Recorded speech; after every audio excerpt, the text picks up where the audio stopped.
Sir मैं very honestly बताऊँगी, मेरे पास एनसीईआरटी की कोई भी बुक्स अभी भी इस वक़्त भी नहीं है। एनसीईआरटी हम्म, का एक ऐप है, एनसीईआरटी बुक्स एंड सॉल्यूशन नाम से। गलतियाँ ज़्यादा ईज़ी क्वेश्चन्स में ही होती हैं। मैंने ये अपने हाँ, ऊपर भी ऑब्ज़र्व किया है कि जो ईज़ी क्वेश्चन्स हैं, उसमें हम ज़्यादा गलतियाँ करते हैं।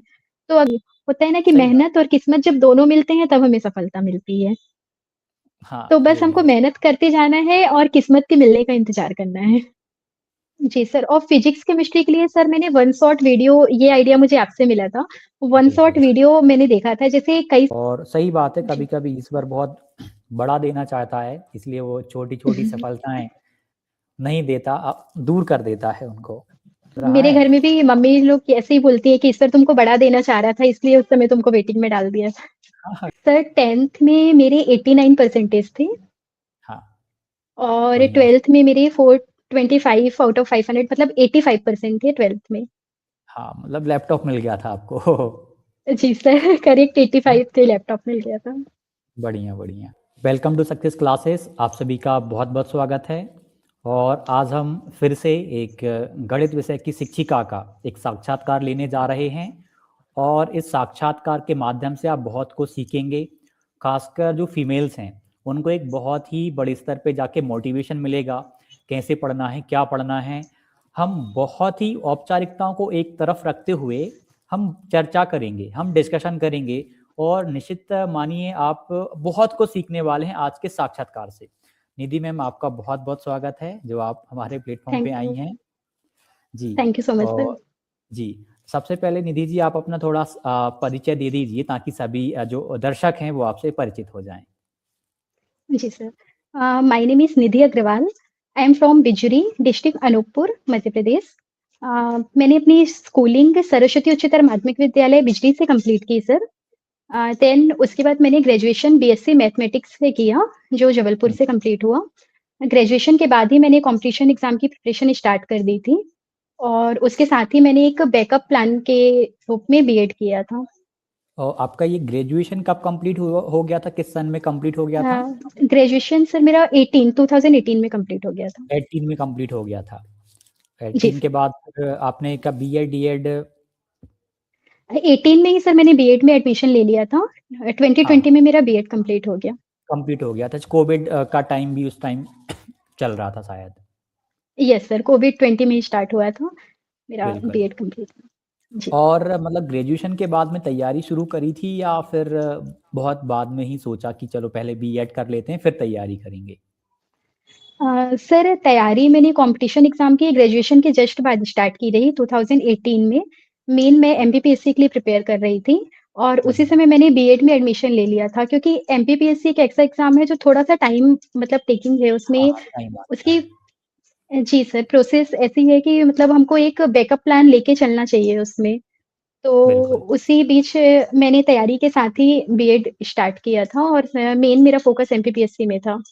हाँ, और आपका शैक्षणिक स्तर क्या रहा? जैसे कि अधिकतर अभ्यर्थी थोड़ा जानना चाहते हैं कि 10th, 12th और ग्रेजुएशन में क्या परसेंटेज रहे आपके? सर 10th में मेरे 89 परसेंटेज थे हाँ, और बढ़िया। 12th में मेरे 425 आउट ऑफ 500, मतलब 85% थे 12th में। हाँ, मतलब लैपटॉप मिल गया था आपको। जी सर, करेक्ट 85 थे, लैपटॉप मिल गया था। बढ़िया, बढ़िया। और जी इसके सर। बाद आप ग्रेजुएशन में क्या परसेंटेज रहा आपका? सर ग्रेजुएशन में मेरे थोड़े कम हो गए थे, एक्चुअली उस समय कुछ इश्यूज़ थे, तो मेरे 72 परसेंटेज थे ग्रेजुएशन में। 72 परसेंटेज। जी सर। बढ़िया। और ठीक है, ये चीज़ हो गई। अब एक बार आप ये बताइए कि अभी तक आपने कौन-कौन से एग्ज़ाम्स दिए हुए हैं? जब से आप जी। गवर्नमेंट जॉब की तैयारी की, आपने यात्रा प्रारंभ करी तब से? सर मैंने स्टार्ट एमपीपीएससी से किया था, तो हुँ, हुँ। मेरा एमपीपीएससी 18 में मैंने प्रिपरेशन स्टार्ट करी थी, बट 19 में एमपीपीएससी का एग्ज़ाम हुआ नहीं था। हुँ, हुँ। तो हमारा जो एग्ज़ाम था वो 2020 में जनवरी में हुआ था, स्टार्टिंग में। हाँ, तो उस समय सर मेरा फर्स्ट अटेम्प्ट में ही एमपीपीएससी प्री क्वालिफाइड था। 2022 वाला। तो ठीक है। नो सर, 2000 जो 19 वाला एग्ज़ाम था वो 19 में ना होके 20 में हुआ था। अच्छा, 20 में हुआ था ये, ठीक, ठीक, ठीक। जी सर, जनवरी में हुआ था। हाँ, हाँ। तो मेरा प्री क्वालिफाइड था। देन उसके बाद फिर कोविड लग गया 2020 में और हुँ, फिर उसके बाद एग्ज़ाम मेंस का हुआ नहीं। हुँ, तो कोविड के समय थोड़ा-सा मेंस की तैयारी भी उतनी अच्छे से नहीं हो पाई, तो मेरा मेंस क्वालिफाइड नहीं हो पाया था। हाँ। और जी सर, उसके बाद ठीक है। हाँ, हाँ, फिर और कौन-से एग्ज़ाम दिए फिर आपने? अभी सर 2021-22 में जो वर्ग 3 का एग्ज़ाम हुआ था, वो भी मेरा हाँ। क्वालिफाइड था। मतलब उसमें मेरे 105 मार्क्स थे। तो हुँ, हुँ। उसका मेरा डॉक्यूमेंट वेरिफ़िकेशन और स्कूल चॉइस फिलिंग सब कुछ कंप्लीट थी। बट लास्ट में उसमें बाय लक कह लें या जो भी कह लें, उसमें मुझे वेटिंग लिस्ट में डाल दिया गया था। अच्छा, डीवी पॉइंट हो 1 गया या था। पॉइंट 2 मार्क्स से। अभी ये जी सर। कब हुई थी काउंसलिंग इसकी? सर 2022 में फरवरी में एग्ज़ाम हुआ था वर्ग 3 का। अच्छा, अच्छा, ठीक, ठीक, ठीक। तो इसमें जी सर मतलब और आपको आपका डॉ 2023 डीवी में भी हो डीवी। गया था, पॉइंट की वजह से जी कुछ हो सर। गया होगा क्योंकि उस बार जहाँ तक पता है कि जो वेटिंग वाले अभ्यर्थी थे, उनका भी डॉक्यूमेंट वेरिफिकेशन करवाया गया था, अच्छा। शायद नो सर इसका एक्चुअली मेरा वेटिंग तो मुझे याद नहीं है, वेटिंग में नहीं, मेरा नॉर्मल लिस्ट में ही नाम था। उसमें डीबी अच्छा, हुआ, स्कूल चॉइस फिलिंग भी हुई थी मेरी। मुझे उमरिया डिस्ट्रिक्ट मैंने फर्स्ट डाला था, मुझे याद है। बट हाँ, हाँ, क्योंकि हमारा शहडोल अनूपपुर में खाली नहीं थी। बट हाँ, हाँ। उसके बाद 1500 लोगों को उसमें वेटिंग में डाल दिया गया था। पॉइंट 1 तो मतलब मेरे से पॉइंट 2 मार्क्स ज़्यादा थे जिसके, उनका भी ओबीसी सिलेक्शन हुआ होल्ड था। का इशू रहा क्या? OBC hold. May be sir वही रहा हाँ, हाँ, शायद। क्योंकि ओबीसी होल्ड वाले अभ्यर्थी शायद अभी भी होल्ड किए हुए हैं, उनको अभी जॉइनिंग नहीं दी है जहाँ तक। तो जी वो सर। इशू हो सकता है आपका, पता चले कि यहाँ पे वर्ग 2 में आपकी जॉइनिंग हो और फिर वर्ग 3 में आपका नाम आए। बट सर अब तो बीएड वालों को शायद उससे ज्वाइनिंग नहीं हाँ, देंगे। हाँ, ये चीज़ भी है, अब तो सही बात है। हालाँकि जो कार्यरत हैं उनके लिए अभी ब्रिज कोर्स तो करवा रही है संस्था एनआईओएस। जी सर। जी ठीक सर। है। और ये आपका एग्ज़ाम दिया और निकाला भी, बट थोड़ा-सा लक ने साथ नहीं दिया या थोड़ा-सा हार्ड वर्क में शायद कुछ कमी रह गई होगी या बिल्कुल, ईश्वर हो बिल्कुल सकता है सर मैं कुछ बड़ा मानती हूँ। देना चाह रहा हो, जी, जी। तो वो आपको मिल रहा मेरे है। घर में भी मम्मी लोग ऐसे ही बोलती हैं कि ईश्वर तुमको बड़ा देना चाह रहा था इसलिए उस समय तुमको वेटिंग में डाल दिया था। हाँ, हाँ, सही बात है, ये चीज़ भी है। और जी। आपका स्कोर क्या था वर्ग 2 में पात्रता परीक्षा में, देन चयन परीक्षा में? सर पात्रता परीक्षा में मेरे 97, 98 समथिंग थे हुँ, हुँ। और मेंस में मेरा 69.55 था। 69.55 और ये 55 जी। 27 को था आपका पेपर, 27 को इवनिंग वाली शिफ्ट में। जी सर, 27 अप्रैल इवनिंग हाँ, में। हाँ, 27 का पेपर टफ आया था बाकी अदर शिफ्ट की तुलना में, मतलब मॉर्निंग वाला जी बहुत सर। टफ था, सेकंड वाला भी टफ था। बिल्कुल। जी सर, सेकंड शिफ्ट में मेरा। हाँ, और ये आपने जो दिया था वर्ग 3 का, ये अभी वाला दिया था, ये 23-24 में हुआ था वही वाला? जी सर, 2023 वाला हाँ, दिया था मैंने। पहले तो एलिजिबल ही नहीं थे, बिल्कुल सही कहा आपने। जी। तो जी ये सर। आपका बढ़िया रहा और सही बात है, जी। कभी-कभी ईश्वर बहुत बड़ा देना चाहता है, इसलिए वो छोटी-छोटी सफलताएँ नहीं देता, दूर कर देता है उनको। अब यहाँ जी पे सर, हम बात कहते करें। हैं जो होता है अच्छे के लिए ही जी, होता बोलिए। है। हाँ, हाँ, बिल्कुल सही बात है, लेकिन एक चीज़ है, जब तक अभ्यर्थी सफल नहीं हो जाता, जब तक वो असफल हो रहा होता है, तब तक वो जो कॉन्फिडेंस है ना, वो नहीं आ पाता उतना। बिल्कुल सर, बिल्कुल। हाँ, ये चीज़ ऑब्ज़र्व आपने भी करी हुई होगी, आपके साथ भी ऐसा हुआ होगा। बिल्कुल सर, मैं कंटिन्यूअस एमपीपीएससी की प्रिपरेशन कर रही थी।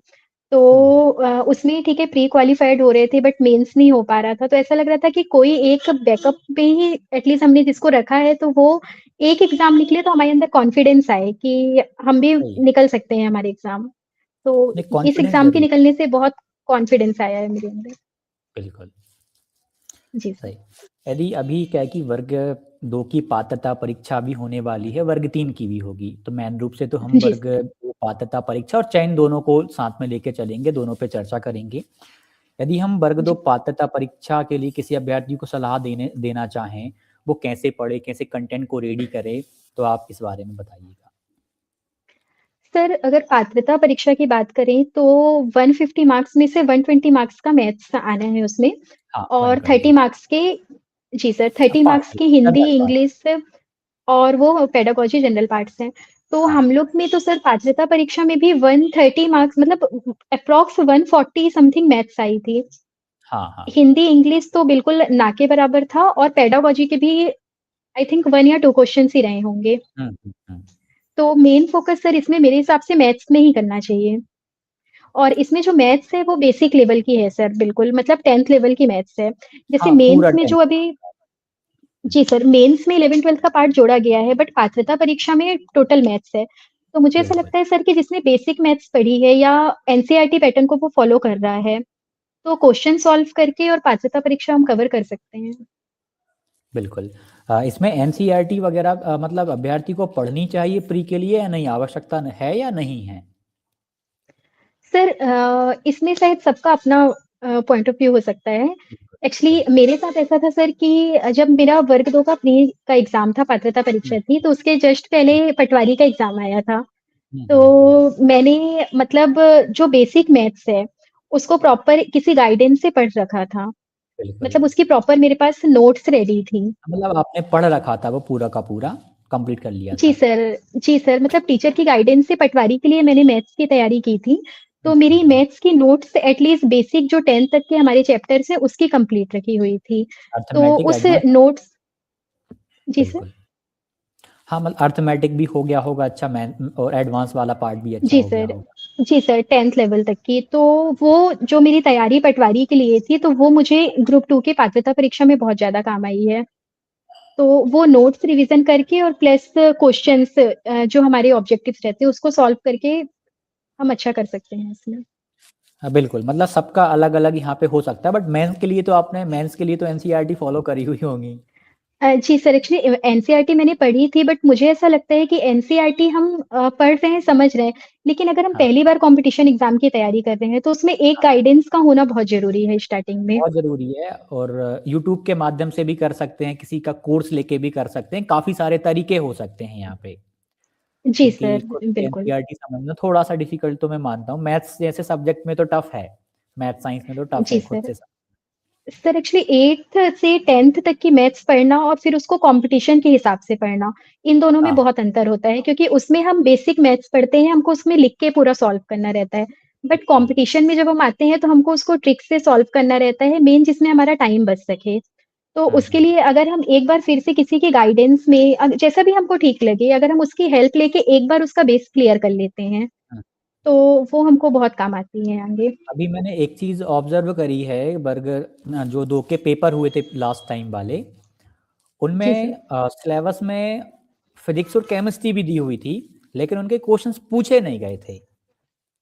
पात्रता परीक्षा में सर? हाँ, पात्रता परीक्षा में सिलेबस में फिज़िक्स जी और सर। केमिस्ट्री का सिलेबस था, लेकिन पूछे जी नहीं सर। गए थे वो प्रश्न। तो इस बार अभ्यर्थी को वो पढ़ने चाहिए या इनको इग्नोर ही कर दे वो? नो सर, इग्नोर कर दे ऐसा तो मैं बिल्कुल भी नहीं बोलूँगी क्योंकि अगर उन्होंने मेंशन कर रखा है कि वो 30 मार्क्स का पूछेंगे, हुँ, तो बहुत डीप में जाके नहीं, लेकिन हमको बेसिक-बेसिक एटलीस्ट जो टॉपिक के नाम हैं, जैसे कुछ टॉपिक्स हाँ, हैं ब्रह्मांड, मापन, हाँ, जैसे बिल्कुल। स्टार्टिंग के टॉपिक्स हैं, तो उसका बेसिक हम एनसीईआरटी से पढ़ के तो जा सकते हैं 10th लेवल का। क्योंकि पूरी तरह से इग्नोर करने से उन्होंने मेंशन तो कर रखा है, तो ये उनके ऊपर हाँ, डिपेंड करता है कि वो और पूछ रहे हैं कि उनका नहीं पूछ रहे हैं। भरोसा भी नहीं है कौन-सी संस्था, कौन-सी कंपनी एग्ज़ाम करवाए, इस बार पूछ ले। बिल्कुल, बिल्कुल सर। हाँ, तो किसी भी अभ्यर्थी टॉपिक को पढ़ इग्नोर करके नहीं जाना बिल्कुल। चाहिए। सही कहा आपने मतलब अभी पढ़ लेने में ही फ़ायदा है, क्योंकि चयन जी परीक्षा में सर। तो फिज़िक्स, केमिस्ट्री पढ़नी ही पड़ेंगी, तो प्री में ही उसको जी। थोड़ा गंभीरता से ले लिया जाए तो बढ़िया रहेगा। जी सर, सही कहा बिल्कुल। आपने। यदि हम वर्ग 2 चयन परीक्षा की बात करें, वर्ग 2 चयन परीक्षा के लिए आपकी क्या रणनीति रही? क्योंकि सिलेबस चेंज हुआ और सभी अभ्यर्थियों के लिए जी। चेंज हुआ था। काफ़ी अभ्यर्थियों ने केवल मैथ पे फ़ोकस करा, कुछ ने फिज़िक्स को भी पढ़ा, केमिस्ट्री को, सबको बराबर इज़्ज़त दी। तो आपकी क्या जी सर। प्लानिंग रही चयन परीक्षा की तैयारी के लिए?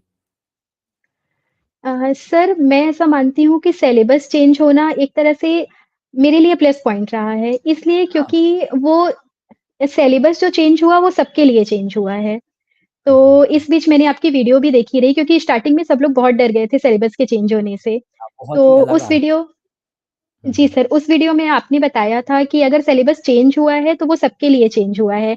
अगर हाँ, किसी की हाँ। पहले 80% भी तैयारी है, तो वो अब आप ऐसा मान के चलिए कि आप सब लोग एक लेवल पे आ गए हैं।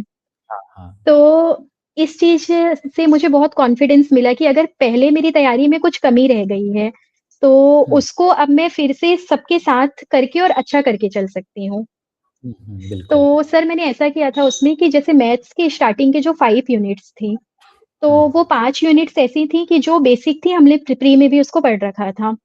तो हाँ, उस बिल्कुल। यूनि उन यूनिट्स को सर मैंने अच्छे से कवर किया, मतलब जैसे मैंने बताया कि उसके नोट्स मेरे पास बने थे, मेरी जो भी मैंने जहाँ से लिए थे। तो नोट्स मैंने रिवीजन करके और मैंने आर.एस. अग्रवाल की बुक को फ़ॉलो किया था सर उसमें मेनली, स्टार्टिंग के आर.एस. 5 अग्रवाल ये यूनिट्स में। कॉम्पिटिटिव वाली आती है एक आर.एस. अग्रवाल। जी सर, कॉम्पिटिटिव वाली आर.एस. अग्रवाल की बुक आती है। तो सर बिल्कुल। जैसे मैं एक चैप्टर, हमारा फर्स्ट चैप्टर था उसमें नंबर सिस्टम। तो मैं हुँ, नंबर सिस्टम पहले अपनी कॉपी से बेसिक उसका रिवाइज़ करती थी, देन मैं आर.एस. अग्रवाल से उसके क्वेश्चन सॉल्व करती थी। हाँ, तो उसमें एक टॉपिक के मैक्सिमम 100 से 150 क्वेश्चन दिए हुए हैं। हाँ, तो कोई भी टॉपिक अगर हम पढ़ के उसके 100-150 क्वेश्चन सॉल्व कर ले रहे हैं, तो मुझे ऐसा लगता है कि वो टॉपिक बहुत अच्छे से हमारा कंप्लीट हो जाता है। सही बात है। तो स्टार्टिंग की 5 यूनिट्स के लिए सर मैंने ऐसे ही किया था। मैं पहले अपने नोट्स से उसके रिवीजन करती रही, या जो भी कुछ बचा है तो यूट्यूब से उसको देख के उसका टॉपिक क्लियर करती रही, और हुँ, उसके हुँ। बाद मैं आर.एस. अग्रवाल से उसके क्वेश्चन सॉल्व करती रही हूँ। यदि हम बात करें फिजिक्स और केमिस्ट्री, यदि कोई अभ्यर्थी चयन परीक्षा के लिए तैयार करता है, क्योंकि इस बार उनका वेटेज भी अच्छा खासा रहा और अच्छे लेवल के प्रश्न पूछे गए थे, 11th और 12th का कंटेंट है लगभग सारा वह तो उसको कैसे कवर जी। किया जाए? सर फिजिक्स, केमिस्ट्री के लिए तो एनसीईआरटी मैं मानती हूँ कि बेस्ट रहेंगी। एनसीईआरटी से हमारा बेसिक बहुत अच्छे से क्लियर हो जाता है। आपने फिजिक्स केमिस्ट्री की एनसीईआरटी कहाँ से पढ़ी थी? बुक्स वगैरह मंगवाई थी या ऑनलाइन ही पढ़ी थी आपने? सर मैं वेरी ऑनेस्टली बताऊँगी, मेरे पास एनसीईआरटी की कोई भी बुक्स अभी भी इस वक़्त भी नहीं है। एनसीईआरटी हुँ, का एक ऐप है, एनसीईआरटी बुक्स एंड सॉल्यूशन नाम से। हाँ, तो हाँ, उस ऐप में सर एनसीईआरटी की सारी 12th तक की जो बुक्स हैं और विथ उनके सॉल्यूशंस जो हैं, वो पूरे सॉल्यूशन फ्री ऑफ कॉस्ट हैं बिल्कुल, उस ऐप बिल्कुल। में। जी हुँ, सर, तो मैंने उस एनसीईआरटी के ऐप से जैसे फिजिक्स, केमिस्ट्री के कई सारे टॉपिक्स हम लोग एमपीपीएससी में पढ़ते हैं, मेंस में हमारा साइंस का एक पेपर रहता है। हाँ, हाँ, हाँ। तो कई सारे उससे क्लियर थे, और बाकी सर मैंने एनसीईआरटी से पढ़ा था और फिर उसके क्वेश्चन सॉल्व किए थे। हाँ, एनसीईआरटी के लिए मैंने भी कई बार टेलीग्राम चैनल है सक्सेस क्लासेस बाय अमित धाकड़, वहाँ पर वहाँ पर भी एनसीईआरटी की लिंक एक एपीके फॉर्म डाला हुआ है एप्लीकेशन का। अच्छा, पहले डाला हुआ था तो काफ़ी अभ्यर्थी कोई चाहे तो वहाँ से भी कर सकते हैं या फिर प्ले स्टोर पे भी मिल जाएगा एनसीईआरटी बुक्स एंड सॉल्यूशंस डालना है वहाँ पर सॉल्यूशंस सभी नाम अभ्यर्थी से। डाउनलोड और बहुत एनसीईआरटी की तो यूज़फुल वैसे ऐप है सर बताइए उसमें। जी जी सर, कुछ बहुत बोलनी थी यूज़फुल ऐप है सर, उसमें हम ऑफलाइन भी हम डाउनलोड कर सकते हैं उसमें सारी हाँ, बुक्स को। ऑफ़लाइन भी कर सकते हैं बिल्कुल। बाद में आप जी सर। डेटा नेट बंद करके आप देख लो, एडवर्टाइज़मेंट नहीं आएँगी उसमें। जी सर, और फिजिक्स, केमिस्ट्री के लिए सर मैंने वन शॉट वीडियो, ये आइडिया मुझे आपसे मिला था। वन शॉट बिल्कुल, वीडियो मैंने देखा था, जैसे कई सारे टॉपिक्स ऐसे हो गए थे कि लास्ट में कवर नहीं हो पा रहे थे और एनसीईआरटी हाँ, पढ़ने में बहुत ज़्यादा टाइम लग रहा था। टाइम कम था तो उस टाइम। जी सर, टाइम बहुत ज़्यादा कम था, तो फिजिक्स, केमिस्ट्री के लिए मैंने जैसे टॉपिक का मैं नाम डालती रही हूँ और उसकी हुँ, वन शॉट वीडियो डालती रही हूँ। हुँ, तो एट लीस्ट अगर हमारे पास 2 से ढाई घंटे की भी वो वीडियो है, तो हमारे टॉपिक से उसमें मतलब बेसिक-बेसिक सब कुछ क्लियर हो जाता रहा है, ऊपर-ऊपर से। फिर उसके बाद उसके क्वेश्चन सॉल्व करने से वो चैप्टर ऐसे मैंने कवर किया था। वीडियोज़ आपने 2x में देखी या नॉर्मल स्पीड में देखती थीं आप? नो सर, मैं 1.5 एक्स में मैक्सिमम वीडियोज़ देखती 1.5 हूँ। जी सर, 1.5 या 1.75। नहीं, नहीं बढ़िया है ये भी क्या है कि आज के समय में टेक्नोलॉजी है उसका यूज़ किया जाना चाहिए। जी सर, अगर लाइव एक बार भी वीडियो हमने फिज़िक्स, केमिस्ट्री पढ़ा है तो वो वीडियोज़ देखने से कई सारी चीज़ें रिवाइज़ हो जाती हैं हाँ, हाँ, मतलब। बिल्कुल। मतलब वन जी शॉट सर, वीडियो रामबाण सिद्ध हुई हैं अधिकतर जिन्होंने भी फिज़िक्स, केमिस्ट्री को बिल्कुल। भी ध्यान दिया, वन शॉट वीडियोज़ देखी हैं, बहुत फ़ायदा मिला होगा उनको। जी सर, बिल्कुल अगर सही कोई कहा। टॉपिक हमारा कंप्लीट नहीं हो पा रहा तो कम समय में हम उसको अच्छा कंप्लीट कर सकते हैं वन शॉट लेकिन वीडियोज़ से। अभी अभी तो अभ्यर्थियों के पास में बहुत टाइम है तो डीप में भी कर सकते हैं वो। जी सर, और कि यदि फिज़िक्स कोई में तो क्वेश्चंस भी सॉल्व करने के रहते हैं, तो फिर उसमें तो करना ही हाँ, चाहिए। वहाँ पे तो अब टाइम कम था तो जैसी परिस्थितियाँ बनी उस हिसाब से सभी अभ्यर्थियों ने तैयारी करी है। लेकिन अब क्या है कि जो प्री एग्ज़ाम हो रहा है या मेंस होगा आने जी, वाला, इसका पूरा का जी, पूरा लेवल भी अलग रहेगा। मतलब लेवल तो चलिए वही लेकिन कॉम्पिटिशन का अंतर रहेगा क्योंकि अब अभ्यर्थी ज़्यादा पढ़ बिल्कुल। पा रहा है। पहले से उसके पास जी, सिलेबस है प्री का भी और मेंस का भी। और उसके पास पेपर्स भी हैं पीवाईक्यूज़ वाले, उनको देख पाएगा कि इस प्रकार का पेपर आया था, उस हिसाब से तैयारी करेगा अब वो। जी सर, बिल्कुल। बिल्कुल, ये आपने इसके बारे में बताया और हम यदि बात करें कि अभी तक कभी ऐसा हुआ है कि एग्जाम की तैयारी करते टाइम ऐसा लगा हो, खासकर हो सकता है आपको वर्ग 3 के टाइम पे ऐसा फील हुआ हो कि मेरा डीवी भी हो गया, सब कुछ हो गया, चॉइस फिलिंग भी करवा ली गई और मेरा सिलेक्शन नहीं हुआ। उस टाइम कैसा लगा और आगे क्या लगा, कैसा लगा कि मेरा सिलेक्शन होगा नहीं होगा, किस प्रकार का मन था उस टाइम? जी सर, जब लगातार कई असफलताएँ मिलती हैं, तो वो हमारा कॉन्फिडेंस बहुत कम होते जाता है। हम्म, तो उस समय मुझे लग रहा था कि पता नहीं आगे होगा या नहीं होगा, और गर्ल्स के साथ थोड़ा-सा रहता भी है कि हाँ। कैसे क्या होगा पता नहीं। तो बस एक माइंड में ये था कि एक एग्ज़ाम ही निकल जाए, एक कॉन्फिडेंस आना चाहिए किसी भी एग्ज़ाम से। और और एक एक लेकिन मन शादी में ये शादी वाला दबाव भी रहता है। हाँ जी सर। इस मामले में थोड़ा-सा लकी हूँ सर कि मेरे मम्मी-पापा बहुत सपोर्टिव रहे हैं शुरू से। नहीं तो बढ़िया। उन्होंने कभी भी ऐसा कुछ जी सर, बहुत ज़्यादा प्रेशर नहीं रहा इसलिए मैं कर पाई। बट फिर भी ऐसा है कि थोड़ा बहुत तो रहता नहीं, है। सही बात है, फैमिली सपोर्ट यदि और कर दे तो फिर तो सोने पे जी। सुहागा हो जाता है। ये जी चीज़ सर। ये चीज़ भी है। हम बात करें मॉक टेस्ट वगैरह, आपने लगाए क्या? जी सर। सर मॉक मैंने टेस्ट लगाने से सक्सेस फ़ायदा क्लासेस क्या के है? हाँ, मॉक टेस्ट मॉक लगाने से टेस्ट फ़ायदा लिए थे। क्या है? हाँ, सर सबसे ज़्यादा फ़ायदा मतलब मुझे ऐसा लगता है कि जैसे हमको अपना लेवल पता चलता है उससे। हम पढ़ रहे हैं, कंटिन्यू पढ़ रहे हैं, लेकिन जब तक हम टेस्ट नहीं लगाएँगे तो हमको पता नहीं चलेगा कि हमसे गलतियाँ कहाँ पास हो रही हैं। क्योंकि हाँ, पढ़ हाँ। के अगर हमने एक टॉपिक कंप्लीट किया तो हमको लग रहा है कि हमसे सब कुछ आ रहा है, बट उसमें टेस्ट लगाते समय हमें पता चलता है कि क्या चीज़ें हमें भूल रही हैं या किस चीज़ को हमको और अच्छे से अभी प्रिपेयर करना है। हुँ, तो हुँ। उसमें बहुत ज़्यादा फ़ायदा मिलता है। और दूसरी बात सर, जैसे कोई टॉपिक हमारे पास रेडी नहीं है, किसी भी जैसे केमिस्ट्री का ही मैंने एक चैप्टर नहीं पढ़ा है और मॉक हुँ, हुँ। टेस्ट में उस चैप्टर्स के अगर क्वेश्चन्स आ रहे हैं, तो उससे भी हमको जैसे टेस्ट लगा रहे हैं, तो आंसर्स में भी कई सारे उसमें डिस्क्राइब किए हुए रहते हैं। तो वो टॉपिक कहीं न कहीं मॉक टेस्ट से भी हमारा होते जाता है। और सक्सेस क्लासेस में हमने सॉल्यूशंस जो दी थी विस्तृत व्याख्या, जी खासकर सर। फिजिक्स केमिस्ट्री की बात करें, मैथ का भी था, तो विस्तृत व्याख्या आपको किस प्रकार की लगी वो? मतलब उस सर आंसर को भी बहुत ज़्यादा समझाना, हेल्प चारों हुई। विकल्पों को भी हमने समझाया हुआ था वहाँ पे। जी सर। जी सर। हुँ, सर फिजिक्स, केमिस्ट्री और मैथ्स तीनों में उसमें हेल्प हुई है। जैसे मैंने बताया कि फिजिक्स में मेरा कोई टॉपिक अगर क्लियर नहीं है और मैं हाँ, उसका हाँ। मॉक टेस्ट लगा रही हूँ, तो उस टॉपिक के क्वेश्चंस उस मॉक टेस्ट में हैं और प्लस उसके चारों ऑप्शंस में डिस्क्राइब हुआ है। तो एक हाँ, क्वेश्चन से मुझे कई सारी चीज़ें उस टॉपिक की क्लियर हो जाती रही हैं, पूरा डिस्क्रिप्शन पढ़ने से। ये और दूसरा जैसे मैथ्स में कई सारे टॉपिक्स लास्ट में ऐड हुए रहे 8th, 9th, 10th खासकर जो यूनिट थी। हाँ, तो यूनिट थी। 10 यूनिट तो वेरी फ्रैंकली मैं बिल्कुल बहुत कम पढ़ के गई थी, जो सदिश विश्लेषण वाली यूनिट थी। तो हाँ, वो हाँ, मैंने हाँ, जितना भी कवर किया है वो मैंने टेस्ट के थ्रू ही किया है। मैं टेस्ट लगाती रही, उसमें उसके क्वेश्चंस मिलते रहे और उसका प्रॉपर डिस्क्रिप्शन मिलता रहा मुझे उसमें। हाँ, तो हाँ, उससे सॉल्यूशंस थे मेरी वो तो 10th यूनिट। बिल्कुल। जी। एक चीज़ मैंने ऑब्ज़र्व करी है कि काफ़ी अभ्यर्थी मॉक लगाते हैं, बट वो ऐसे मॉक लगाते हैं जहाँ पे केवल आंसर्स दिया रहता है, सॉल्यूशंस नहीं रहता, विस्तृत व्याख्या नहीं रहती। तो आपको क्या लगता है कि यदि अभ्यर्थी मॉक लगा रहा है तो विस्तृत व्याख्या दी हुई हो वो वाले मॉक लगाए या बस यूं ही आंसर्स वाले लगा ले, क्योंकि आंसर्स तो बुक्स में भी देखने को मिल जाते हैं। जी सर, बिल्कुल। विस्तृत व्याख्या वाले मॉक लगाने से हमको कई सारी चीज़ें उस टॉपिक के क्लियर हो पाते हैं। हमें उस क्वेश्चन का आंसर तो मिलेगा, लेकिन उस टॉपिक से रिलेटेड भी कई सारी चीज़ें क्लियर होती हैं। ये चीज़ सर मेरी बहुत हेल्प हुई है इससे, क्योंकि बहुत हाँ, सारे टॉपिक ऐसे थे जो मैं पढ़ के नहीं जा पाई थी कम समय के हाँ, चलते। लेकिन टेस्ट बिल्कुल। लगाने से कहीं न कहीं वो चीज़ें माइंड में उस टॉपिक से रिलेटेड कवर हो जाती रही हैं। यदि आप में से कोई भी अभ्यर्थी वर्ग 2 पात्रता परीक्षा की तैयारी कर रहा है और मॉक टेस्ट ऐसे खोज रहा है जहाँ पे विस्तृत व्याख्या मिले, बहुत ही अच्छे से आपको समझाया जाए, तो सक्सेस क्लासेस की टेस्ट सीरीज़ को आप ज़रूर ज्वाइन करिएगा। काफ़ी सारे अभ्यर्थियों ने जो सेलेक्टेड हुए हैं इस टेस्ट सीरीज़ को ज्वाइन किया और उनको बहुत बेनिफिट हुआ।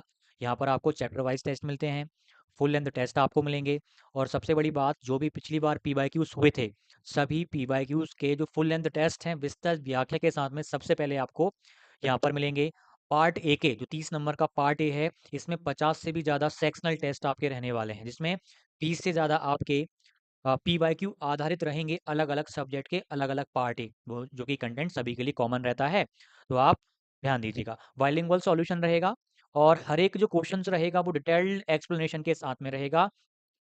इससे अच्छी विस्तृत व्याख्या आपको किसी भी प्लेटफॉर्म पे नहीं मिलेगी। आप किसी भी प्रश्न को देखेंगे, आप पाएंगे प्रश्न बाइलिंगुअल है। जैसे कि ये पार्ट ए का पेडागोजी का क्वेश्चन हम यदि देखें, विलफोर्ड का एक बहुकारक सिद्धांत का प्रश्न था, बाइलिंगुअल है।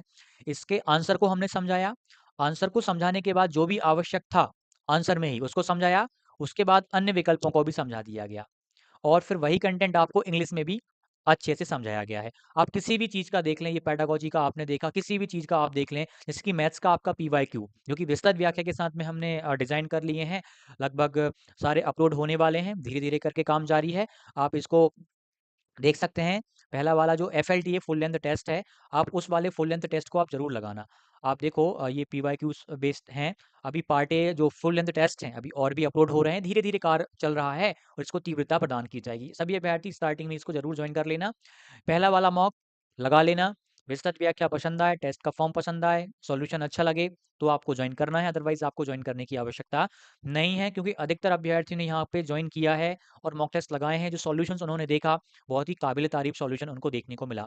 उसी प्रकार से चयन परीक्षा की टेस्ट सीरीज भी है। कोई अभ्यर्थी ज्वाइन करना चाहे, चयन परीक्षा को केंद्र में रख के तैयारी कर रहा है, तो उसके टेस्ट भी यहाँ पर अवेलेबल हैं, आप वो भी कर सकते हैं। लेकिन सबसे बड़ी चीज़ ये है हमारे मॉक टेस्ट में कि जो कंटेंट मिलेगा आपको बहुत अच्छा मिलेगा। विस्तृत व्याख्या इस प्रकार की मिलेगी कि आप कहीं से अन्य से कंपेयर नहीं कर पाएँगे। सबसे बेस्ट मानेंगे, सबसे अच्छा कंटेंट ही आप इसको मानेंगे। बाइलिंगुअल चीज़ों का मिलना और भी अच्छे से सारे ऑप्शंस को समझा देना, ये आपको यहाँ पर मिल रहा है। डिस्क्रिप्शन में सक्सेस क्लासेस एप्लीकेशन की लिंक है, उसको आप डाउनलोड करिए, प्ले स्टोर पे जाइए, वहाँ से आप डाउनलोड कीजिए और सक्सेस क्लासेस की मैथ्स वाली टेस्ट सीरीज़ को आप ज़रूर जॉइन करिएगा। आपको बहुत बेनिफिट मिलेगा परीक्षा में। धन्यवाद। लगभग आपने वर्ग 2 के लिए कितने मॉक टेस्ट लगाए हुए होंगे? लगभग अब याद तो नहीं रहता, फिर भी सर बहुत चैप्टर ज़्यादा तो वाइज नहीं और फुल बोलूँगी लेंथ सब बट कुछ मिला लिया जाए तो, चैप्टर वाइज और फुल लेंथ सब मिला लिया जाए तो सर बहुत ज़्यादा नहीं, मैंने 35-40 लगभग। मतलब सारे मिला के। तो हाँ जी सही है, सर। मैथ्स विषय के लिए तो केवल मैथ्स देखना है, फिजिक्स और केमिस्ट्री देखना है। फुल लेंथ जी टेस्ट सर। क्या आपने सारे लगाए थे जो हमने प्रोवाइड करे थे 10 के 10? जी सर, मैंने सारे लगाए थे। उसमें लगभग स्कोर क्या आता था आपका हमारे मुल्क में?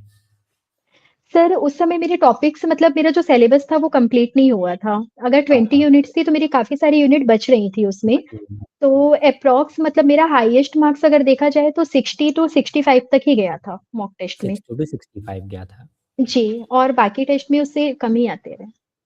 हाँ बढ़िया है, बट आपका मुझे फिर सिलेबस अच्छा हो गया। ये कॉन्फिडेंस रहता रहा सर कि अभी मैं मॉक टेस्ट लगा रही, साथ में उसके आंसर्स को मैं पढ़ रही हूँ, तो मेरे टॉपिक भी क्लियर होते जा रहे हैं, तो आगे मुझे इम्प्रूव ही करना है उसमें। एक चीज मैंने ऑब्जर्व करी है, बहुत बड़े स्तर पे अधिकतर बच्चे मॉक टेस्ट लगाने से बचते हैं। वो सोचते हैं कि मेरा सिलेबस हो जाए, सिलेबस हो जाए, सिलेबस हो जाए, पूरा सिलेबस कभी कभी खत्म नहीं होगा, तब जाके लगाने का नहीं। सोचते हैं।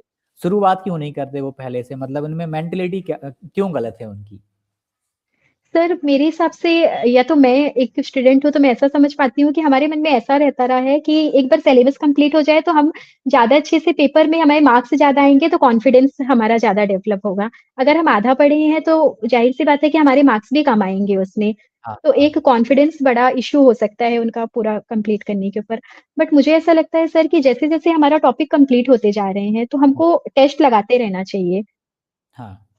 मैं तो अभी तक ये तक कहता हूँ कि आप जैसे मान लीजिए कोई वर्ग 2 पात्रता दे रहा है, सबसे पहले एक PYQ भी लगा लो, भले स्कोर जी जो सर, भी आया आपका, मतलब इसलिए लगा लो ताकि आप पेपर के पैटर्न को समझ पाओ आप। बिल्कुल। जैसे कोई सिलेबस को पढ़ेगा ना, सिलेबस को पढ़ने मात्र से पूरे पैटर्न को नहीं समझ पाएगा, क्योंकि पेपर के नहीं। डिफिकल्टी लेवल को नहीं पहचान पाएगा। स्टार्टिंग में एक मॉक लगा लेगा तो कम से कम एक लेवल मानता हूँ मैं जज नहीं कर पाएगा, और मैथ्स बैकग्राउंड का तो थोड़ा बहुत तो जज कर ही लेगा, ये भी मानना पड़ेगा। एक आइडिया हो जाएगा, उसके बाद फिर टाइम हमारे रहेगा। जी सर, हमारे पढ़ने के पैटर्न में भी सर चेंजेस आते हैं। जैसे हमने आधे टॉपिक पढ़े और हम टेस्ट लगाएँ, तो हमको पता चलता है कि हमें क्या छोड़ना है और क्या पढ़ना है। क्योंकि हम हाँ अभी कंटिन्यू सब कुछ पढ़े जा रहे हैं, बट टेस्ट में हमको समझ में आता है, एक दिशा मिल जाती है कि हमको किस दिशा में अब आगे की तैयारी करनी है। बिल्कुल, तो टेस्ट मेरे हिसाब से बहुत इम्पोर्टेंट है। डायरेक्शन मायने रखती है, ये बात तो है। जी सर। बिल्कुल। आप ये बताइए निधि जी कि आज के समय में कंपटीशन बहुत ज़्यादा बढ़ रहा है और अधिकतर अभ्यर्थियों को मतलब ऐसा हुआ है, देखिए ऑनेस्टली हम बात करें, मेरा खुद का वर्ग 2 में 70 स्कोर था। शिफ्ट जी स मतलब थोड़ा आसान रही होगी उस दिन, मेरा सिलेक्शन नहीं हो पाया। मेहनत मैंने भी अच्छी खासी करी, मतलब मेरी तरह काफ़ी जी सर। अभ्यर्थियों ने तैयारी करी हुई होगी।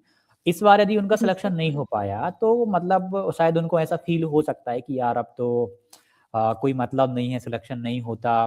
तो इस चीज़ से कैसे बचें और आगे तैयारी में लग जाएँ? क्योंकि अब जो होना था सो हो गया, असफल होना था हो गए, लेकिन जो ज्ञान लेना था वो मिल चुका, वो हमारे पास ही है। तो यहाँ से कैसे बचें इस चीज़ से? सर, ये चीज़ मैंने अपने आप में नोटिस करी है कि जो हमारी मेहनत या पढ़ाई है, वो कभी भी वेस्ट नहीं होगी। जैसे कि मैंने आपको बताया कि मैंने पटवारी का एग्ज़ाम दिया था, उसके लिए मैंने मैथ्स पढ़ा था और मेरा उसमें सिलेक्शन नहीं हो पाया था। बट वही मैथ्स मेरी पूरी काम आई वर्ग 2 के एग्ज़ाम में। मतलब मेरे हाँ, कॉन्सेप्ट या नोट्स उसी की मेरी पूरी काम आई है, पात्रता परीक्षा में ख़ासकर। हाँ, तो पात्रता में। मैं बस यही बोलना च हुँ, जी सर, पात्रता में काम आई। तो मैं बस यही बोलना चाहूँगी सर कि किसी को भी अपना कॉन्फिडेंस लो नहीं करना, हमारी मेहनत जो है वो कभी न कभी काम आएगी। होता है ना कि सही बात। मेहनत और किस्मत जब दोनों मिलते हैं तब हमें सफलता मिलती है। तो हाँ, बस ये भी हमको है। मेहनत करते जाना है और किस्मत के मिलने का इंतज़ार करना है। हाँ, कब कहाँ मेहनत हमारी में मतलब कमी मेहनत कब किस्मत को बहुत अच्छा बना दे। जी सर, और जो होता है अच्छे के लिए होता है, ये मैंने अच्छे से सर बहुत अच्छे से ऑब्ज़र्व किया है ये चीज़ें। समय लगेगा लेकिन सफलता बड़ी मिलेगी। ज़रूर मिलेगी। इसमें मेन सर ऐसा मतलब मैं ऐसा मानती हूँ कि सिर्फ़ पढ़ना बस मेन नहीं है, एक सही रणनीति के साथ पढ़ना बहुत ज़रूरी है। अगर हम कहीं हुँ। जा रहे हैं तो उसकी एक दिशा अगर हमको मालूम है तो हम वहाँ आसानी से और जल्दी पहुँच जाएँगे। सोशल मीडिया पे भटकाव भी ज़्यादा है, गाइडेंस भी नहीं मिल पाता। यदि बिल्कुल। किसी से कह दो कि आप ये 6 किताबों का अध्ययन कर लो, तो बोलेंगे कि आप तो हमें एक इतनी मोटी किताब बता दो, हम उसको पढ़ लेंगे बस। हमसे 6 किताब नहीं पढ़ी जाएँगी या हमसे इतना नहीं हो पाएगा। समझते भी नहीं है, मेंटालिटी भी थोड़ा-सा मतलब गाइडेंस यदि मतलब फॉलो नहीं कर पाते, सही गाइडेंस मिल नहीं पाता, ऐसा भी हो सकता है। बिल्कुल सर, गाइडेंस बहुत ज़रूरी है। जैसे हमारा सिलेबस जब चेंज हुआ था, मैं इसके बारे में बताऊँगी। तो हमारी हाँ, जो हाँ। 10 यूनिट मैथ्स की थी, तो उसमें स्टार्टिंग की 5 यूनिट बस ऐसी थी जो हमारी पुरानी पढ़ी हुई थी और जो हुँ, 6 यूनिट से था वो बेसिकली सबके लिए नया था और 11th-12th के उसमें चैप्टर्स ऐड हुए थे। तो हाँ, उस हाँ। समय हम लोग भी परेशान थे, खासकर जो 9 यूनिट थी उसमें लिमिट्स एंड डेरिवेटिव्स वाली यूनिट थी। हाँ, तो हाँ, सब लोग उसमें परेशान थे कि इतनी बड़ी यूनिट है, उसको कैसे कवर करेंगे या उसी में हमको लगा कि पूरा समय तो इसी में चला जाएगा। बट बिल्कुल। मैंने आपकी एक वीडियो देखी थी उसमें कि अगर आप 1 यूनिट को करने जाओगे तो हो सकता है आपके 10 दिन सिर्फ़ उसी यूनिट में 10 दिन 15 दिन निकल जाएँ। लेकिन उतने 9 दिन में यूनिट आप बहुत बड़ी थी स्टार्टिंग जहाँ के तक 9 यूनिट जी सर, डिफरेंस बहुत ज़्यादा। इंटीग्रेशन वाली थी, बहुत बड़ी थी वो। जी सर, इंटीग्रेशन बहुत बड़ी थी, तो अगर हम 1 यूनिट करने बैठते तो हो सकता है हमको 20-25 दिन 1 महीना भी उसमें निकल सकता था अगर हम हाँ, प्रॉपर अच्छे से पढ़ते हैं उसपे तो। बिल्कुल। तो मैंने एक चीज़ आपकी ये फ़ॉलो करी थी कि मैंने उसको लास्ट के लिए रखा, भले ही वो नई यूनिट थी, बट मैंने उसको हुँ, लास्ट के लिए रखा और जो मेरी स्टार्टिंग की 5 यूनिट थी उसको मैंने मतलब अच्छे से उसको मैं मजबूत करते चली गई। हाँ, और जो लिमिट्स वाली थी, चूँकि वो नई भी जुड़ी थी, तो उसका सिर्फ़ मैंने बेसिक पढ़ के गई थी सर। हाँ, मतलब और एक basic basic vector vector calculus आया था, वो तो अलग ही था, वेक्टर जी कैलकुलस सर। यूनिट 10। 10 10 उसी का मैंने बताया कि वो तो मेरा टेस्ट सीरीज़ से ही कंप्लीट हुआ था और क्वेश्चन्स सॉल्व करके बेसिक। हाँ, हाँ, तो हाँ, कोई भी अगर नई यूनिट जुड़ी है तो मतलब अभी तक मैंने पीएससी में भी जैसे ये देखा तो कोई भी नई यूनिट जुड़ी है, तो जब भी एग्ज़ाम में उसके क्वेश्चन आते हैं तो वो बहुत बेसिक से क्वेश्चन आते हैं, मतलब बहुत डीप में जाके उसके क्वेश्चन्स नहीं पूछते हैं वो। हाँ, तो उसका अगर हम बेसिक-बेसिक ही पढ़ के मतलब चले जाएँगे तो वो हमारा कवर हो सकता है। ठीक है। और कितने घंटे आप रेगुलर बेस पे पढ़ा करती थीं? तो ऐसे घंटे डिवाइड करके तो मैं बहुत कम नहीं, पढ़ती फिर हूँ भी बट एक लगभग कोई वो तो काउंट नहीं करता, लेकिन एक एक मोटा आइडिया हो जाता है कि बड़े स्तर पे कि चलो 5 घंटे, 6 घंटे क्योंकि बहुत सारे काम रहते हैं, जी सर, 5 से 6 घंटे तो आराम से हो जाते हैं सर। रेगुलर बेस पे। लेकिन एग्ज़ाम जब पास आया जी होगा सर। तब कितने घंटे? तब तो ज़्यादा जी, रहा तब तो होगा। ज़्यादा हो गए थे। सर एक्चुअली मैंने मेंस की प्रॉपर अगर तैयारी देखें तो नोटिफ़िकेशन के बाद ही स्टार्ट करी के रही बाद है, ही जो जनवरी में आया था नोटिफ़िकेशन उसके बाद। तो हाँ, शुरू में हाँ। 5-6 घंटे और फिर उसके बाद मार्च-अप्रैल में मतलब मार्च में और मेरा 27 अप्रैल पेपर था, तो उस समय हुँ, हुँ। फिर 7-8 घंटे हो जाते रहे। हाँ, सही बात है क्योंकि जैसे-जैसे परीक्षा का समय पास आते जाएगा टाइम खुद बढ़ेगा, खुद पढ़ने का मन और सर करेगा। सिलेबस सिलेबस पूरा चेंज हुआ है और इतना ज़्यादा सिलेबस है, तो वो हमको ही लगेगा कि हम ज़्यादा से ज़्यादा कवर अप कर पाएँ चीज़ों को। हाँ, हाँ, सही बात है। नहीं, ये जी चीज़ सर। तो है कि लेकिन इस बार एक मैं आपसे पूछूँ कि अब अभ्यर्थी के पास में पात्रता परीक्षा का भी सिलेबस है और चयन परीक्षा का भी सिलेबस है। यदि कुछ टॉपिक जो कॉमन है प्री और मेंस के, उन्हें वो किस तरीके में तैयार कर ले? क्या बस प्री लेवल पे ही करे या फिर उनको मेंस लेवल पे तैयार कर ले कि मेंस में भी काम आ जाए? सर, क्योंकि अभी टाइम है तो मुझे ऐसा लगता है कि उसको मेंस लेवल पे तैयार करके चले जाना चाहिए, क्योंकि हाँ। मेंस की जो स्टार्टिंग की 5 यूनिट हैं, उनके बहुत सारे टॉपिक्स या मैक्सिमम टॉपिक्स जैसे नंबर सिस्टम हो गया, अलजेब्रा, ज्योमेट्री वगैरह हो गई, तो वो सब कुछ हमारी पात्रता परीक्षा में भी आएँगी।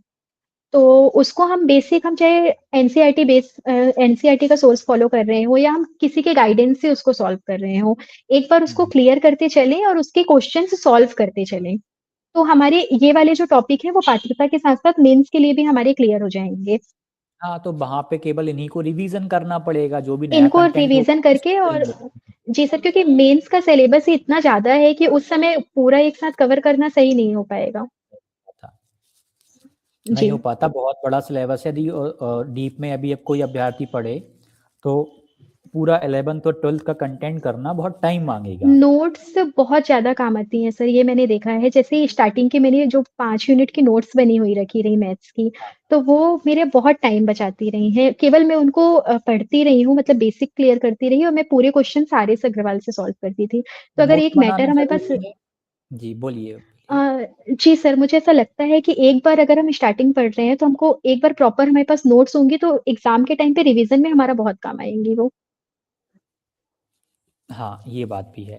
तो एक बार बना लो वो वही हमेशा काम मुझे आएंगे। जी सर, बिल्कुल। फिजिक्स उसके लिए केमिस्ट्री में भी आपने नोट्स वगैरह बनाए थे या नहीं, या हाईलाइट वगैरह किया था बस? नहीं सर, फिजिक्स केमिस्ट्री तो क्योंकि सिलेबस बाद में चेंज हुआ था, टाइम भी तो कम। फिजिक्स केमिस्ट्री टाइम भी कम था, तो मैंने एनसीईआरटी से उसको पढ़ा था और क्वेश्चन सॉल्व किए थे। हाँ, हमने वो भी सही किया आपने। जी सर। और जैसे आपने बताया कि काफ़ी अभ्यर्थी क्या करते हैं कि एक तरीके में अपने आप को, टाइम को भी मैनेज नहीं कर पाते, थॉट को भी मैनेज नहीं कर पाते और अपने आप को कंपेयर करते रहते हैं। आप एक चीज़ बताइए कि कोई अभ्यर्थी मान लीजिए कई बार से असफल हो रहा है, या फॉर एग्जांपल इस बार ही असफल हो गया, 18 वाले में भी असफल हो गया था किन्हीं कारणों से, अब अगले एग्ज़ाम की तैयारी कर रहा है।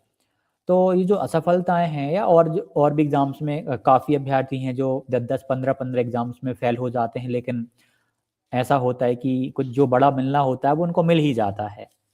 तो यहाँ पर जो अभ्यर्थी बिल्कुल हताश हो गए हैं, निराश हो गए हैं, तो किस तरीके से, किस मानसिकता के साथ में अध्ययन में लग जाएँ अब? सर, मेरा यही मानना है कि जैसे मैंने बोला कि अगर उन्होंने पहले अच्छे से मेहनत की है, सही दिशा में मेहनत की है, तो वो कभी भी उनकी वेस्ट नहीं जाएगी। तो उनको बस अपने अंदर ये कॉन्फिडेंस रखना चाहिए कि हमारी जो मेहनत है वो वेस्ट नहीं जाएगी, हमको एक बार फिर से ट्राई करना है। हाँ, बिल्कुल। बस हमारी जो मेहनत है और किस्मत है, दोनों के मिलने का वेट करना है। हाँ, ये जैसे बात ही वो भी है। मिली तो मेहनत सफलता होगी। यदि मान लीजिए मेहनत मेहनत किसी की बहुत अच्छी है, किस्मत अच्छी नहीं है फिर? सर, ऐसा नहीं होता, अगर मेहनत करते हैं ना तो कहते हैं मेहनत करने वालों को भगवान भी साथ देते हाँ, हैं, तो वो मतलब किस्मत अच्छी वो होगी, एक्चुअली फिर उनको देना मेहनत से ही, पड़ेगा। बिल्कुल सही कहा, मेहनत से ही किस्मत बनती है। बिल्कुल सर, जो बिल्कुल। जितनी ज़्यादा मेहनत करेगा, कहीं न कहीं फिर उसको हम बाद में किस्मत का नाम भी दे सकते हैं कि उसका भाग, जैसे मान लीजिए आपका सिलेक्शन हो गया, हो सकता है कोई कमेंट बॉक्स में कह के चला जाए कि इनकी किस्मत अच्छी थी। मेहनत तो हाँ। जिसने करी है उसको पता है, दूसरों को तो बस किस्मत दिख रही है। बट मेहनत हुँ। जो व्यक्ति कर रहा है, अभी मान लीजिए कोई वर्ग 2, 3 जिसकी भी तैयारी कर रहा है, हार्ड वर्क उसको दिख रहा है, किस्मत उसको नहीं दिख रही। किस्मत उसको दिख रही है कि हाँ सर, भैया ये मेहनत कर रहा है, इसकी किस्मत अच्छी बिना करनी है। बिना मेहनत की किस्मत कभी भी साथ नहीं दे सकती है। हाँ, ये बात बिल्कुल सही कही आपने, बिना जब तक आप मेहनत की मेहनत किस्मत, हाँ, अगर हम मेहनत कर रहे हैं तो किस्मत ज़रूर साथ देगी, ये कन्फर्म है। लेकिन अगर मेहनत ही नहीं कर रहे हैं तो फिर किस्मत कभी भी साथ नहीं देगी। सही है, जब आप वर्ग 2 का फॉर्म ही नहीं भरेंगे, अप्लाई ही नहीं करेंगे, तो किस्मत कहाँ से सिलेक्शन दिला देगी? जी सर। सर कहते हैं ना ये कि तो है ही। भगवान भी उन्हीं का साथ देता है जो अपना साथ खुद देते हैं, खुद अपने लिए कोशिश करते हैं। हाँ, ये बहुत आपने बहुत बड़ी लाइन कही है कि जो खुद का जी साथ देते सर। हैं, ईश्वर भी उनका ही साथ देते हैं। जी सर, बिल्कुल। सही कहा।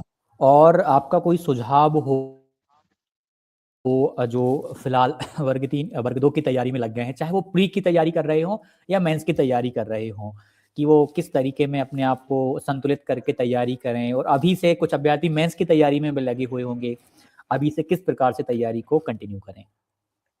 सर, मैं सबको यही बोलना चाहूँगी कि सबसे पहले तो अगर एग्ज़ाम का सिलेबस बदल रहा है या वैकेंसी कम आ रही है। सबसे ज़्यादा मतलब हम इसी में भटकते हैं कि सिलेबस चेंज हो गया तो हम परेशान होते हैं, या तो वैकेंसी बहुत कम आई तो हम परेशान हो जाते हैं। हुँ, तो हुँ, इन हुँ। 2 चीज़ों से हमको भटकाव नहीं रखना है, क्योंकि अगर सिलेबस भी बदला है तो वो सबके लिए चेंज हुआ है, और वैकेंसी कम आई है तो कहते हैं ना कि हमको तो सिर्फ़ 1 सीट चाहिए हमारे लिए। सही बात है। ये और दूसरी बात सर, सिर्फ़ पढ़ते रहना 8 घंटे, 10 घंटे, 12 घंटे पढ़ते रहना, ये बस मतलब सफिशिएंट नहीं होता है। एक निश्चित रणनीति के साथ पढ़ना बहुत ज़रूरी होता है। और हुँ। कई ज़्यादा सोर्सेज़ को फ़ॉलो करने की जगह अगर हम 4 बुक को पढ़ रहे हैं, उसकी जगह हम 1 बुक को ही पढ़ें, लेकिन उसको 4 बार पढ़ें, बार-बार पढ़ें। तो वो चीज़ें खासकर फिज़िक्स, केमिस्ट्री में तो बहुत ज़्यादा हेल्प करेंगी, और मैथ्स में जितनी ज़्यादा से ज़्यादा क्वेश्चन सॉल्व हो सकें। मतलब गणित विषय में फिजिक्स केमिस्ट्री की बात करें, गणित की बात करें, मतलब क्वेश्चन सॉल्विंग ज़्यादा इम्पोर्टेंट है, प्रश्नों का अभ्यास करना बिल्कुल। बहुत ज़रूरी है। बिल्कुल आप सर, कितना खास भी तौर पे वीडियो मैथ्स कोर्स देख में लीजिए, हाँ, कितना भी वीडियो कोर्स देख लीजिए, कितनी भी मात्र किताबों के सॉल्यूशंस को पढ़ मात्र लीजिए, काम नहीं बनेगा जब तक आप सॉल्व नहीं नो करेंगे। सर, नो सर, मैथ्स में तो खासकर ऐसा है कि अगर हमारा एक बार हम बेसिक क्लियर कर लिए तो हम जितने जा जैसे मैंने बताया कि आर.एस. अग्रवाल से मैंने सॉल्व किया था, तो उसमें एक टॉपिक के मैक्सिमम 150 तक क्वेश्चंस रहते रहे हैं। तो अगर हमने हुँ, किसी टॉपिक के 150 क्वेश्चन लगा लिए, तो वो टॉपिक में हमारा अपने अंदर कॉन्फिडेंस आ जाता है कि नहीं, ये टॉपिक अब मेरा क्लियर है, अब मैं टेस्ट सीरीज़ से इसको और हाँ, हाँ। बेस्ट कर लूँगी। नहीं, नहीं, तो बिल्कुल, वो टाइम टाइम चीज़ें टाइम फिक्स टेस्ट में ये हो जाता है, हम टाइम में बँध जाते हैं। जी सर। तो बिल्कुल। क्वेश्चन सॉल्व करना, टेस्ट सीरीज़ लगाना बहुत ज़्यादा इम्पोर्टेंट है, और बार-बार जी, चीज़ों को रिवाइज़ करना।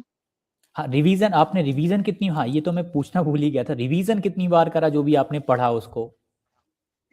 सर फिज़िक्स, केमिस्ट्री का तो बहुत ज़्यादा रिवीज़न नहीं हो पाया था टाइम के चलते। हाँ, टाइम बस की मैंने वजह से बिल्कुल। एनसीईआरटी से पढ़ा, और क्वेश्चन्स मैंने उसके सॉल्व किए थे।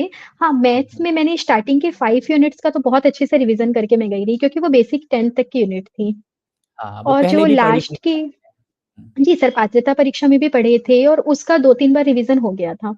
और यूनिट 6 खासकर से जो 10। इसके जी हुँ, सर, 6 से 10 में जैसे 6 में हमारी सम्मिश्र संख्याएँ थीं, हुँ, और हुँ। 2D, 3D वगैरह था, तो इसको जी, मैंने यूट्यूब से कवर किया था। हाँ, तो हाँ। यूट्यूब में जैसे वन शॉट वीडियो में मैंने 3D की डाली, तो 2-3 घंटे की वीडियो पढ़ के और फिर मैं उसके क्वेश्चन सॉल्व करती रही। तो ये रिवीज़न तो बहुत ज़्यादा नहीं हो पाया था, बट बेसिक पढ़ लिया था मैंने सब कुछ। यूनिट 6 से 10 में यूट्यूब ने बहुत हेल्प करी है सभी को।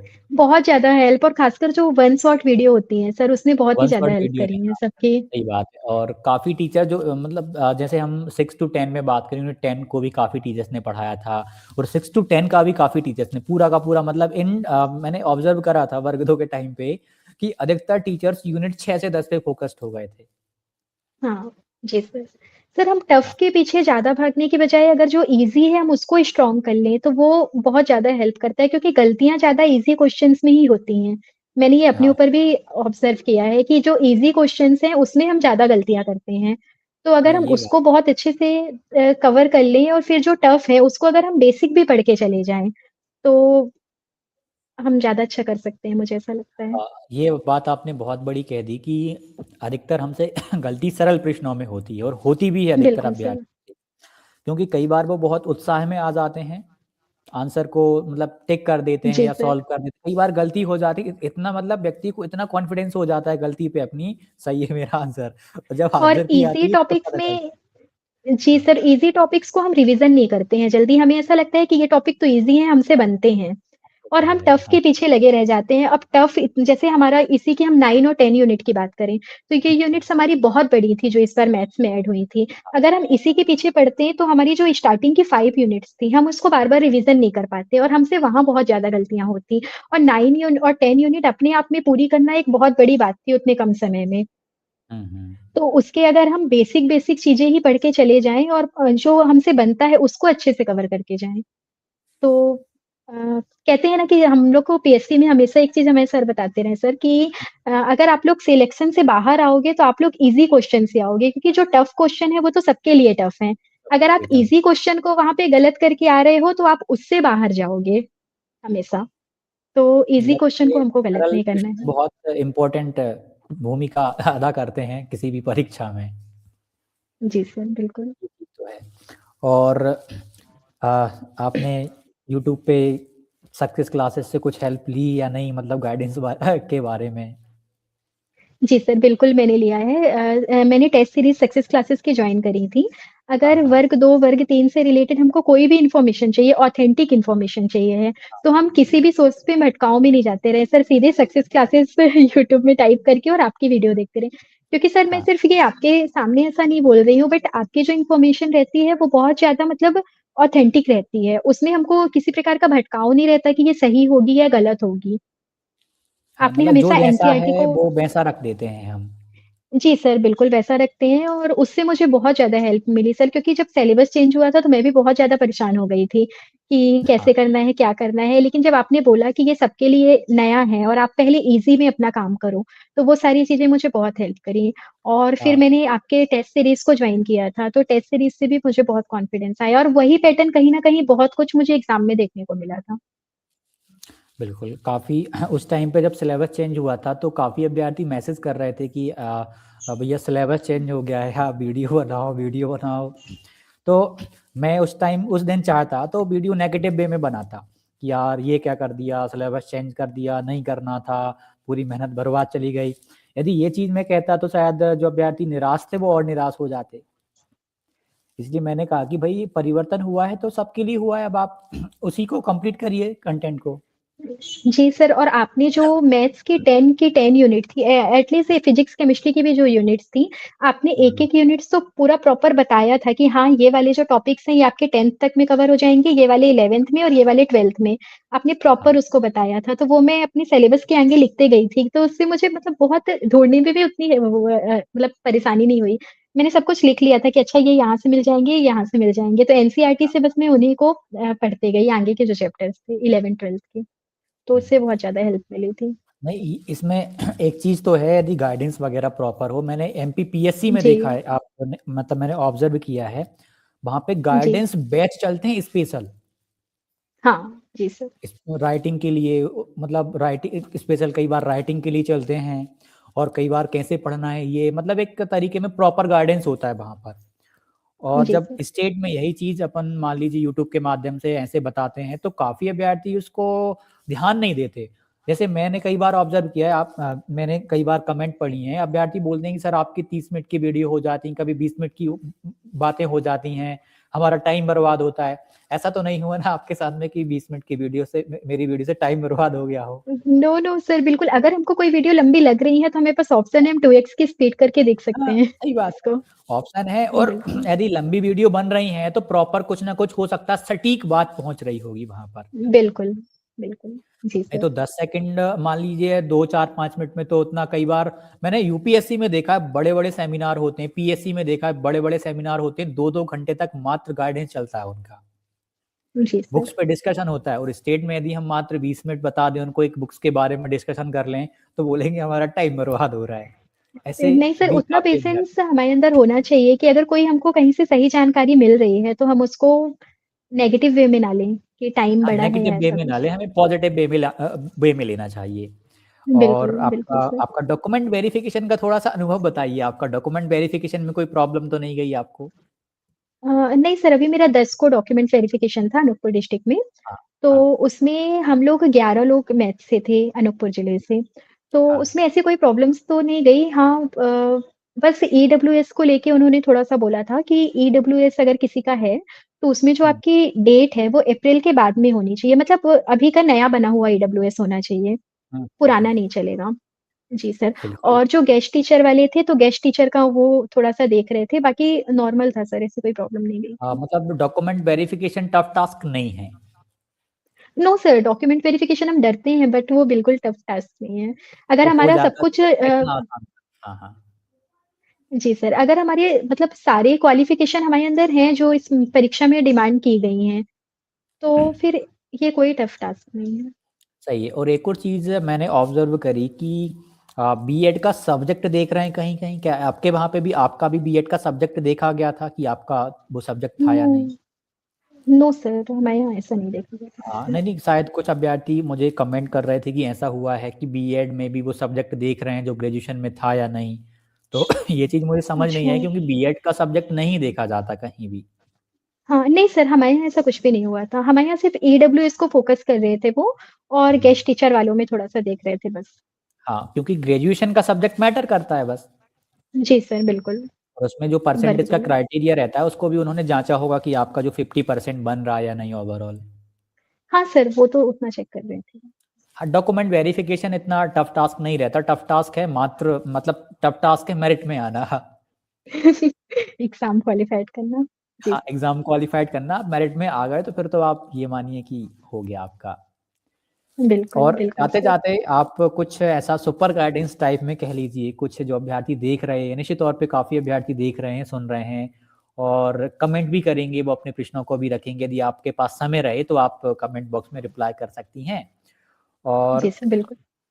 एक और चीज़ है कि आपको कुछ लगे, जो भी आपके छोटे भाई बहन या आपके मित्र साथी जो भी तैयारी कर रहे हैं और अब करना है, वो किस प्रकार से लगे रहें तैयारी में।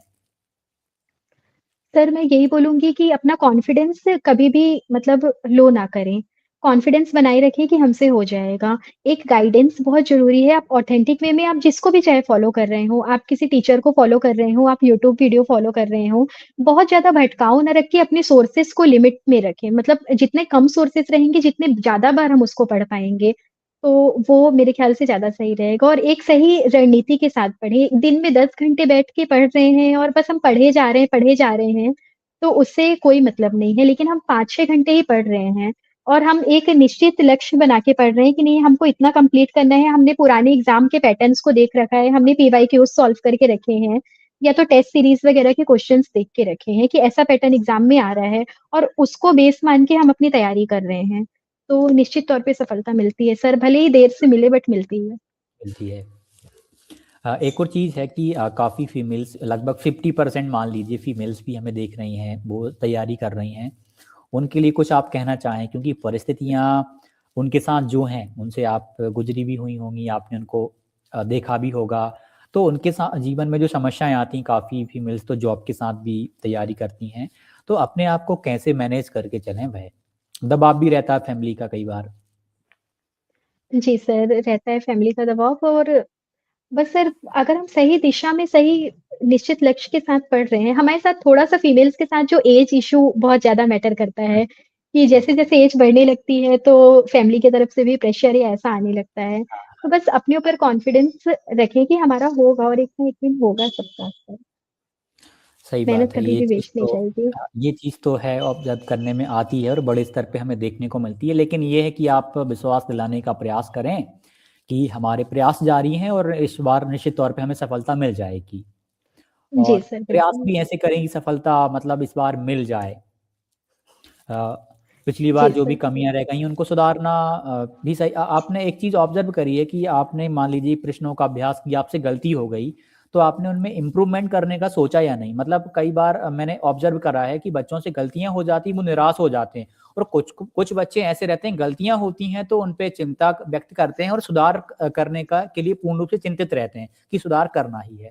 और आपने ऐसा क्या प्लानिंग करी थी कि जिनमें गलतियाँ हो रही थीं, उन टॉपिक्स को सुधारना था?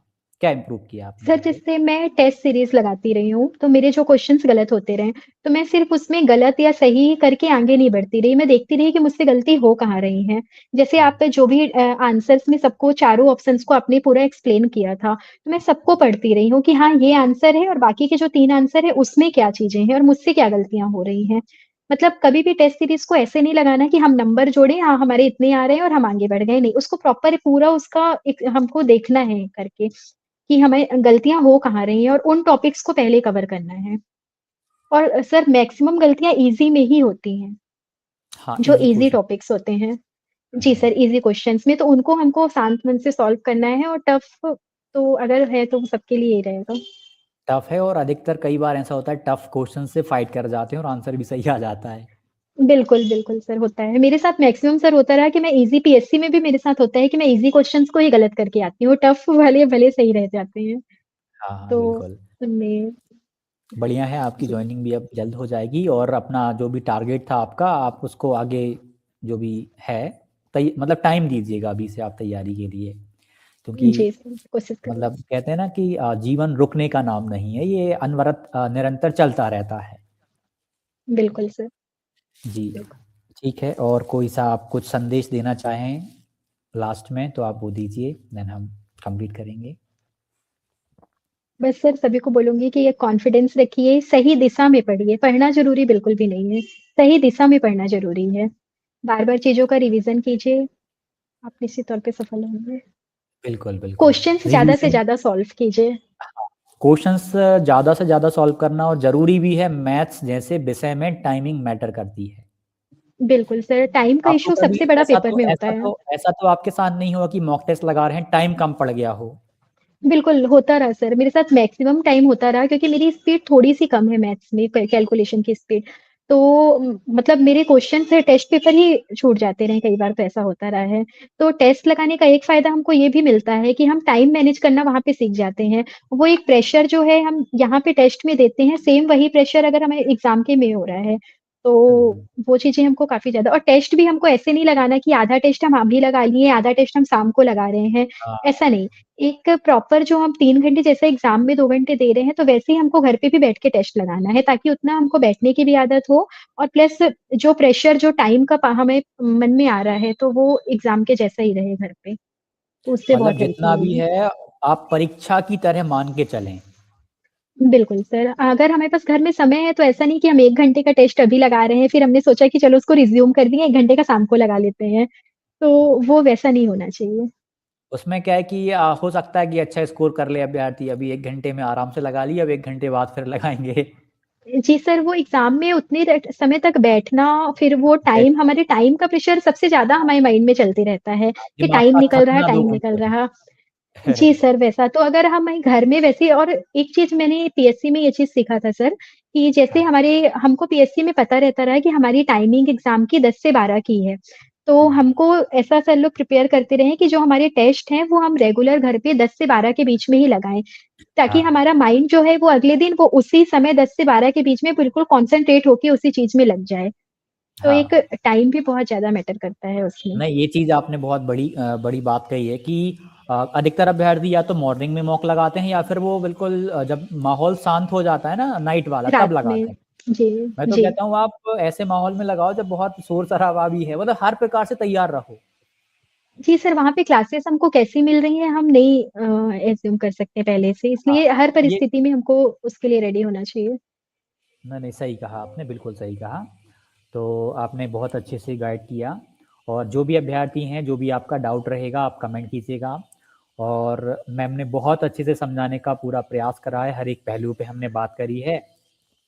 बस ये है कि आप जो प्रयास कर रहे हैं, उन प्रयासों को यूँ ही करते रहें और सफलता की ओर बढ़ते रहें, क्योंकि रुकने का मतलब आपकी जब जॉब लग जाएगी तब भी काम तो करना पड़ेगा, मेहनत तो तब भी करनी पड़ेगी। भले ही आप अभी आप अपने खुद के लिए कर रहे हो कि चलो जॉब लग जाए, फिर आपको डिपार्टमेंट के लिए मेहनत करनी पड़ेगी या जिन हुँ, बच्चों को पढ़ा रहे हो उनके लिए मेहनत करनी पड़ेगी। मेहनत कभी रुकेगी नहीं, क्योंकि टीचर हमेशा मेहनत करते रहते हैं, रुकते नहीं हैं। तो जी सर, वीडियो पढ़ाई को भी नहीं रुकेगी सर, अभी आगे भी हमें सीखते ही रहना पड़ेगा कुछ ना कुछ। बिल्कुल सही कहा आपने। तो सभी अभ्यर्थियों से जी, रिक्वेस्ट है वीडियो को लाइक कीजिएगा, जिन्होंने चैनल को सब्सक्राइब नहीं करा, कर लीजिएगा। थोड़ा-सा सब्सक्राइबर्स बढ़ जाएँगे हमारे भी, थोड़ा अच्छा भी रहेगा क्योंकि जो इन्फॉर्मेशंस हम दे रहे हैं ना अभ्यर्थी को लेके आ रहे हैं, वो भी बिल्कुल प्योर तरीके में आपके सामने जो चीज़ जैसी है वो रख देते हैं, पूरा ईमानदारी के साथ में आपके सामने वार्तालाप करते हैं। अदरवाइज़ आप देख लीजिए आपको कहाँ पे इस बिल्कुल। प्रकार से मतलब अच्छा कंटेंट मिलेगा। तो मैम ने भी बहुत अच्छा बताया इसके लिए हम मैम का बहुत-बहुत धन्यवाद व्यक्त करते हैं कि आपने अपना कीमती समय भी दिया और सभी थैंक्स। अभ्यर्थी वीडियो को लाइक कीजिएगा, शेयर कीजिएगा और टेलीग्राम चैनल को भी आप ज़रूर जॉइन कर लीजिएगा। मिलते हैं अगली वीडियो में, धन्यवाद।